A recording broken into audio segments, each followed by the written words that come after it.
Dear students, viewers, and the subscribers, welcome to the IAS Mentor. Today we are going to study a new topic in the series Indian Polity. The topic that you are going to cover today is the Anti-Defection Law, a very interesting topic as well as an important topic for the civil service examination. In fact, if you see the provisions of Anti-Defection Law, this was not there in the original constitution. And when was this anti-defection law introduced? Anti-defection law was introduced only in 1985 by the 52nd Constitutional Amendment Act. So as we'll proceed, we'll try to understand as to what is this anti-defection law. We'll try to understand as to what the anti-defection law is trying to prevent. In fact, if you see this anti-defection law, it is trying to prevent what is called as Ayaram Gayaram politics. And it became a major issue in the Indian political scenario. Especially there was an incident in the state of Haryana where there was an MLA in 1967 in the name of Gayalal, and history suggests that the MLA has switched 3 parties within a single day. In one single day he has joined 3 different parties, so therefore making the government so unstable. So that is the reason to prevent all those things. What has happened is the anti-defection law was brought in, and it was introduced during the time of Prime Minister Rajiv Gandhi. In 1985, the constitution was amended by the 52nd Constitutional Amendment Act, and they inserted a new provision as what is called as the anti-defection law, which is a new ground for disqualification of members of parliament and the members of state legislature. And to that extent, Article 102 of the Constitution and Article 191 of the Constitution was amended, wherein anti-defection is a ground for disqualification for the members of the parliament under Article 102 of the Constitution, and Article 191 of the Constitution provides for the members of the state legislature to be disqualified on the grounds of anti-defection law. And this very constitutional amendment, that is the 52nd Constitutional Amendment Act, also inserted a new schedule into the Constitution, that is the 10th schedule in the Constitution. This is also many times asked in the examination, especially in the UPSC examination. By which Constitutional Amendment Act 10th schedule was inserted? It was by the 52nd Constitutional Amendment Act. Therefore, as we'll proceed, we'll try to understand as to what the 10th schedule talks about the anti-defection law, and also what you should know in general about the anti-defection law. We'll deal with all those things as we'll proceed. So this will be our lecture number 72 in the series Indian Polity. Alright, with that introduction, let us get in and let us try to understand as to what is this anti-defection law. Now, anti-defection law, as the name suggests, what is the major objective of this anti-defection law? The major objective of this anti-defection law is to prevent what is called as political defection. So for which first you will have to understand as to what is a political defection. So therefore we can understand as to what is this anti-defection law. Now, what is a political defection? Political defection means a person who gets elected from a particular party ticket, and then he wins the election, becomes a member of parliament or a member of state legislature, and subsequent to that he joins another party. So therefore it is assumed as per the definition of anti-defection law that a person who gets elected from one party ticket and then gets elected from that particular party ticket, joins another party, then he is politically defected, which means he or she is liable to be disqualified under what is called as the anti-defection law. So this is basically what is called as the anti-defection law. Now it is very important that we'll have to keep in our mind the entire anti-defection law applies only for a person who is part of what is called as a legislature party. The anti-defection law does not apply to someone who is part of what is called as political party. So there is a distinction that you have to understand as to what is a legislature party and what is a political party. I am repeating this again, very important. Now once you understand this, then the entire understanding of the anti-defection law is going to be very simple. So to whom the anti-defection law applies? The anti-defection law applies to someone who is part of the legislature party, not the political party. For example, who is considered to be part of the legislature party? A person is considered to be part of the legislature party if he gets elected as a member of parliament or a member of state legislature contesting election from that particular party ticket. So therefore he is a member of legislature party. But who is a member of political party? A member of political party may not be a member of legislature party. Any person who is associated with that party, he may not be an MP or an MLA, but he may have a membership of that particular party. So they are all belonging to that political party. But our legislature party means only those people who are given the ticket by the party got elected by the party ticket and representing that particular party and the people in the legislature. So they would be part of legislature party. So the anti-defection law says anyone who is part of the legislature party, if they won an election from a particular party ticket by contesting in a particular party, and therefore if they join another party, then they are then it means that they have politically defected from one party to another party. And if they are politically defecting from one party to another party, therefore they are liable to be disqualified under the anti-defection law. And to that extent, the anti-defection law, which was inserted by the 52nd Constitutional Amendment Act 1985, also inserted a new schedule, as I already said, the 10th schedule. And therefore, if you read the 10th schedule of the Constitution, we do understand as to what the law says to be political defection.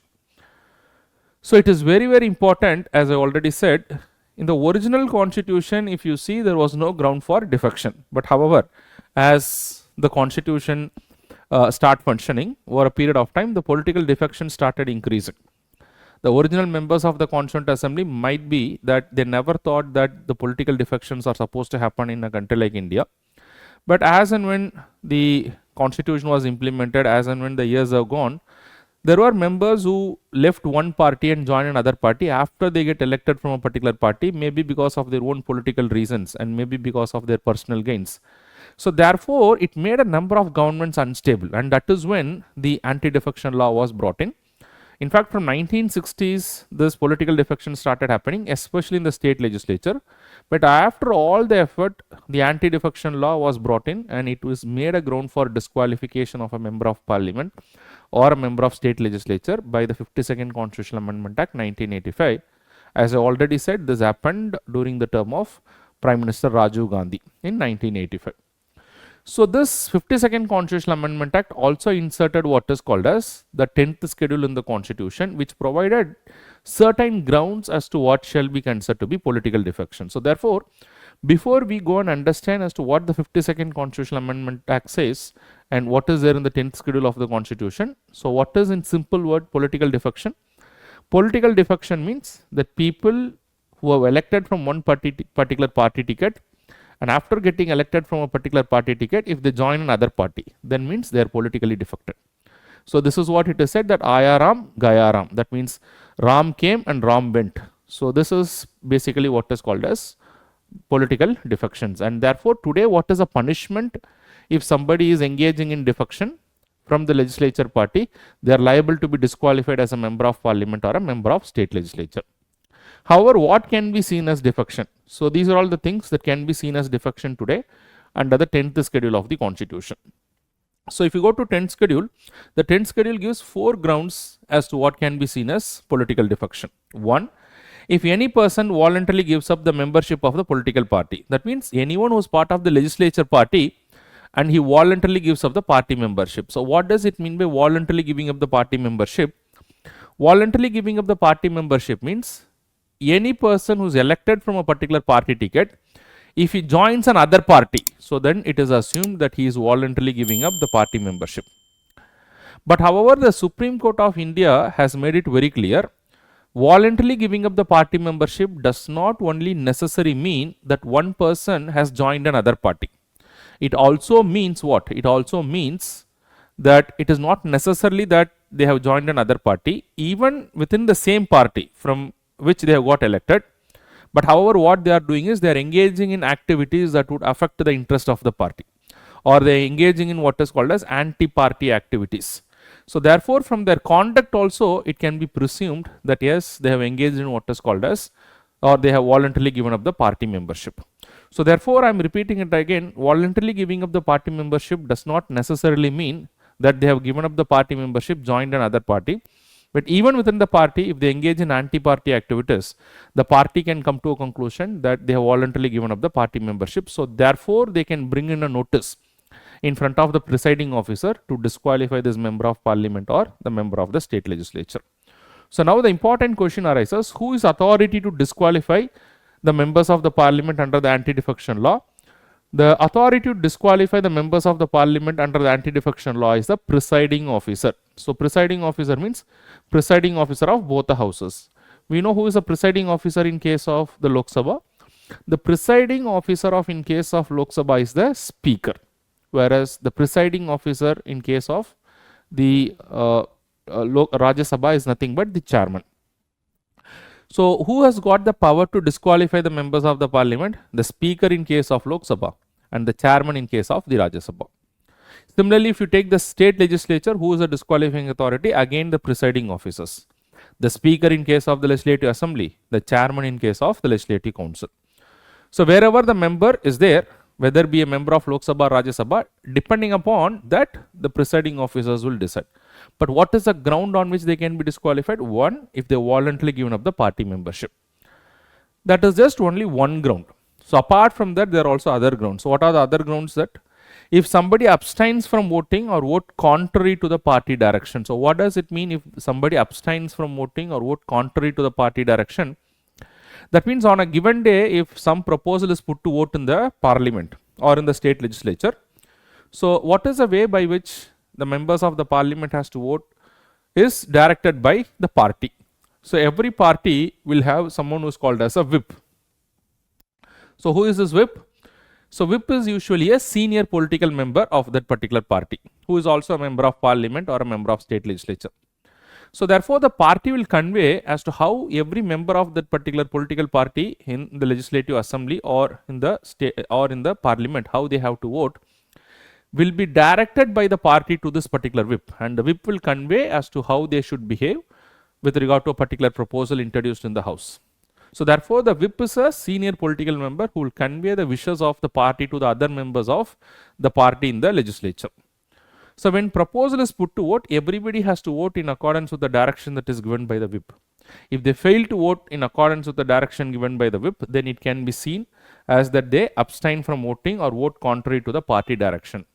So if they either abstain from voting means not voting, or vote contrary. Vote contrary means if the party conveys to vote in favor of a particular proposal, they vote against, that is voting contrary. But they are neither voting in favor not against, but they abstain from voting. They do not participate in the voting, that is abstain from voting. So if somebody abstain from voting or vote contrary to the party direction, then also they are liable to be disqualified under what is called as anti-defection law. So the first criteria is what? The first criteria is voluntarily giving up the party membership, or if they abstain from voting or vote contrary to the party direction. And then apart from that, if any independent member, if an independent member joins any political party, so for which we'll have to understand as to who is an independent member. So who is an independent member? An independent member is someone who contests the election without joining any political party, or an independent member is someone who contests election independently, or in other words, he does not contest election from any party ticket. So the independent member is usually a very popular member in that particular constituency. So the people have voted to that particular person, not to the party. So therefore, such candidates are called as independent members. So if any independent member get elected to the house, be it parliament or the state legislature, so he should not join any party during the term of his membership in the house. So this is basically what is called as the other ground. So if an independent member joins any of the other party, so therefore he is liable to be disqualified on the grounds of anti-defection law. Why? Because in case of an independent member, the independent member was elected because he was an independent member. He was not representing any party.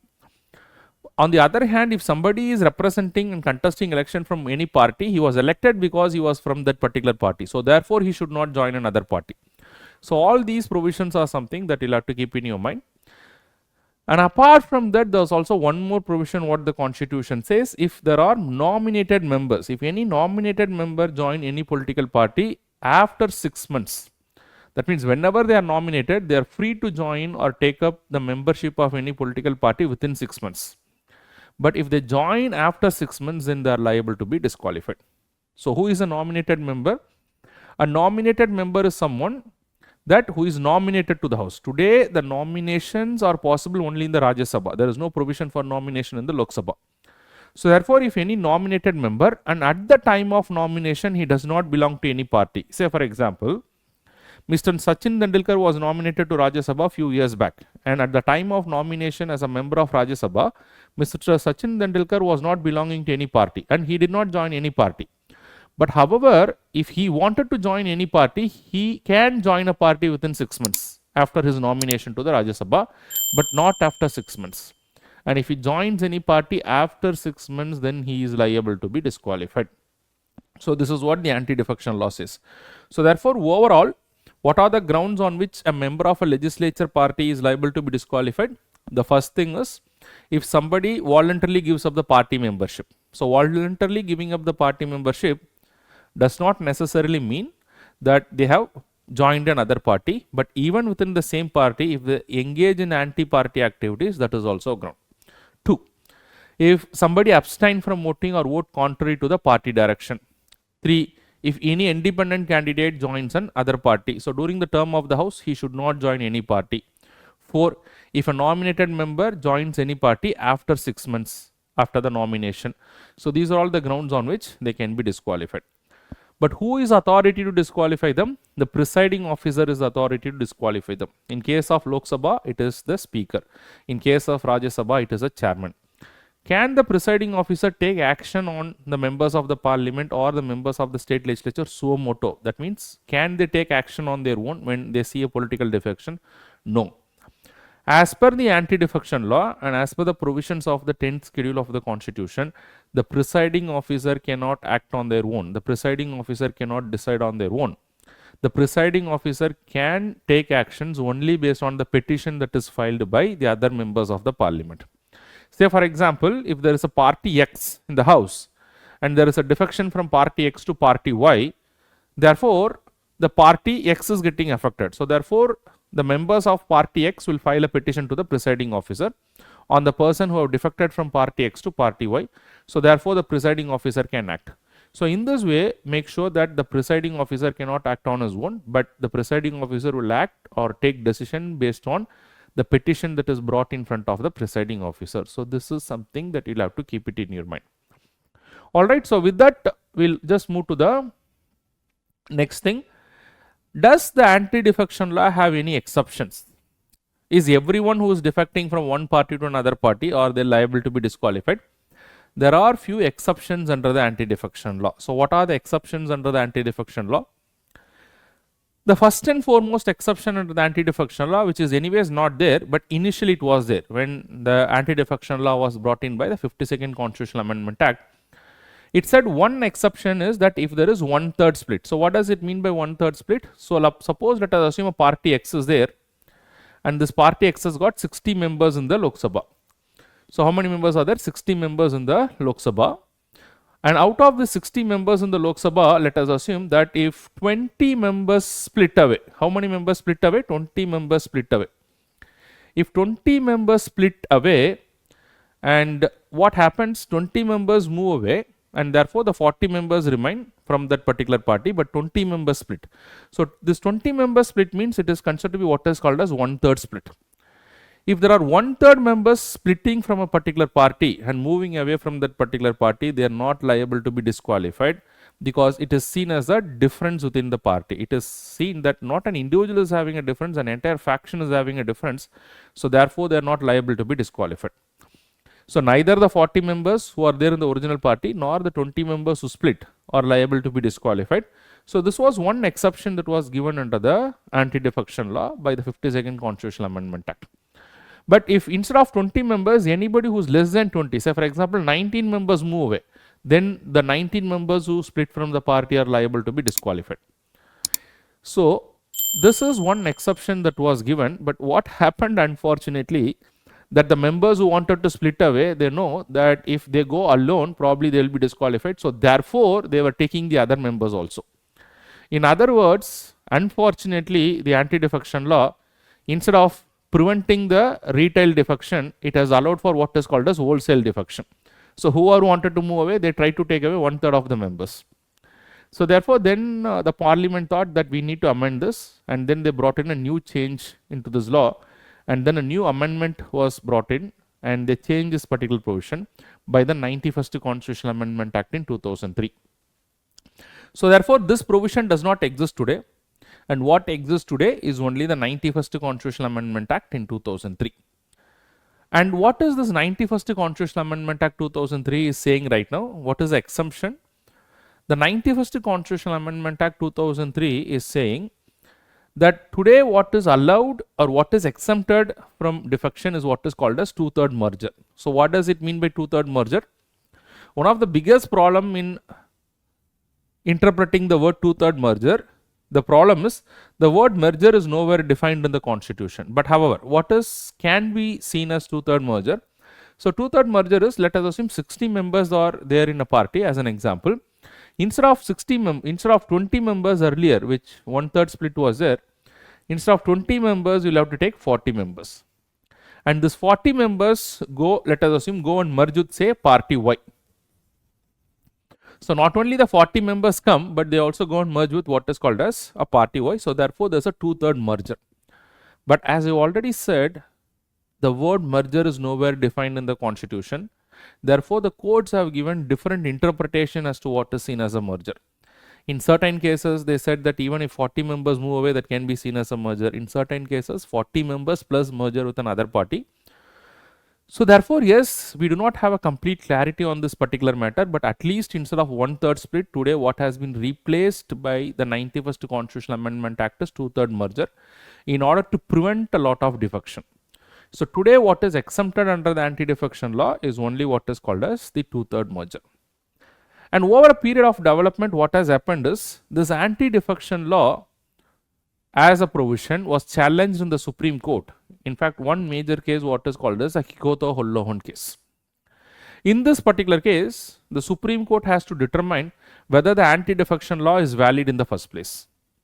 Because the people who challenge this anti-defection law, they challenge the anti-defection law on two grounds.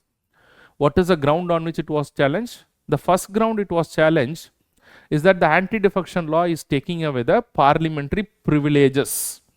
You know that each and every member of parliament and the member of state legislature, they have certain parliamentary privileges. In fact, what is their privilege? So they have the right to freedom of speech and the right to vote in the parliament. It is part of their privilege. That means every member of parliament or every member of state legislature, they have the right to speech and they have the right to vote. And they are not liable for any proceedings in a court of law for whatever vote they have given in the House of the Parliament or whatever they have spoken in the Houses of the Parliament. In fact, it is their privilege.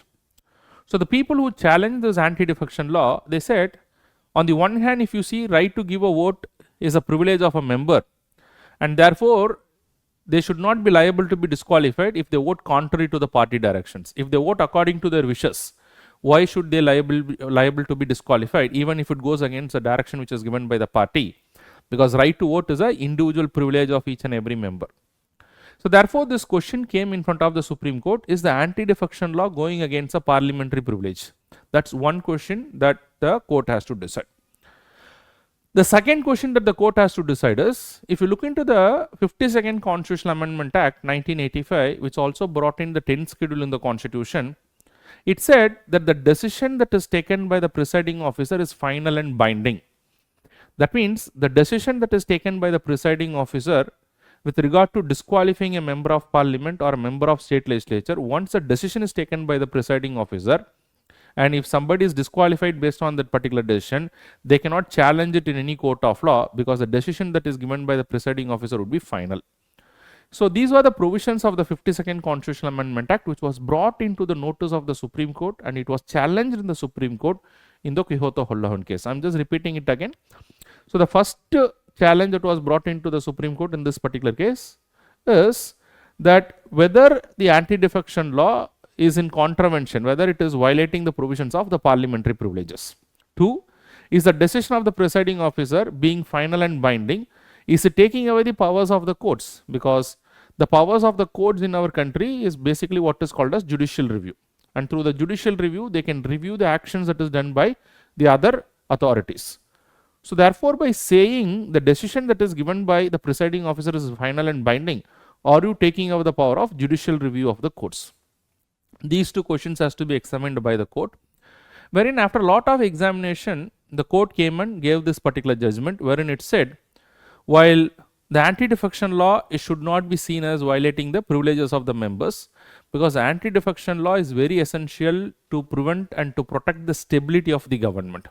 So therefore, the anti-defection law should not be seen as interfering with the privileges of the members of the parliament, and hence to that extent the anti-defection law is valid. So that is not the concern. Now the second concern is, can the decision of the presiding officer, will it be subject to judicial review or it will be final and binding? And to that extent, the Supreme Court said any decision that will be given by the presiding officer who is authority to disqualify the members of the parliament on the grounds of anti-defection law only act as a tribunal. So he is acting as a tribunal in deciding these anti-defection petitions. So as a decision can be given by the tribunal, the presiding officers can also give the decisions.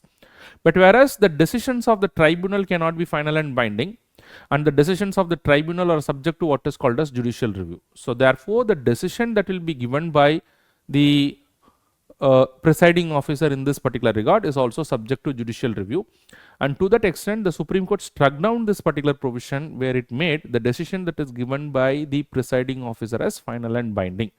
So today you will have to understand, while the anti-defection law is valid, but what was struck down by the Supreme Court, which happened to be part of the 10th schedule in the constitution, that the decision of the presiding officer to be final and binding. So today the decision of the presiding officer is not final and binding, and the decision of the presiding officer is subject to what is called as judicial review. So I hope this is clear to all of you. All right. So this is the basic understanding you should have with regard to the anti-defection law. So what you have understood with regard to the anti-defection law? So first and foremost, we have understood that what is an anti-defection law, and when that was brought in. It was brought in by the 52nd Constitutional Amendment Act in 1985, and then subsequently it was amended by the 91st Constitutional Amendment Act in 2003. What amounts to defection? There are 4 conditions that can be seen as defection. Defection applies only to a member of a legislature party and not to a political party. And further, we have understood that whose authority to disqualify in case of defection, it is only the presiding officers. But the critics say one of the biggest problem with the anti-defection law today is the presiding officers are not neutral in nature, and also there is no time limit within which the presiding officers have to disqualify the petitions. So therefore, a lot of criticisms also surround this anti-defection law. So that is true. So to avoid these criticism and to improve upon the anti-defection law, in fact the Supreme Court has also given some recommendation. And one important recommendation that has been given by the Supreme Court is, why not establish an independent tribunal instead of the presiding officer looking into the disqualification in case of anti-defection law. So this recommendation is given by the court, but it is still pending, it is not implemented. But today, who is still the authority to disqualify the members on the grounds of anti-defection law? It is the presiding officers. Alright, so with that we will come to the discussion of the question, and with that question we are completing this particular topic. Have a look into the question. Consider the following statements. The Schedule 10 of the Constitution deals with anti-defection law. Does it deal with anti-defection law? Statement 2. Only the Speaker has a power to disqualify the members of Parliament on the grounds of defection. Is it only the Speaker, also the Chairman Rajya Sabha? So think about it. The anti-defection law was inserted by the 52nd Constitutional Amendment Act 1985. How many of the statements given above are correct? So please put your answers in the comment box. Participate in all those things so that we can do a lot of other exercises in the future. All right. So with that we are coming to the end of this particular topic, that is the anti-defection law. So in the next lecture we will move to the other important topics. We will take up topics like presiding officers, then we will go to the parliamentary privileges, we will go to parliamentary procedure, and of course we will look into the various types of bills in the parliament, and so on and so forth. We will cover the entire union legislature. Now once we cover the union legislature, we will also take up what is called as a state legislature. Alright. So with that we are coming to the end of this particular lecture. If you have any queries related to this particular lecture or related to the exam, please reach out to me. You can think me as your friend, as a mentor who can help you in this examination process, who has cleared this examination multiple times. So with all the experience, I can help you provided that you reach out to me. Thank you very much for watching this particular lecture. All the very best.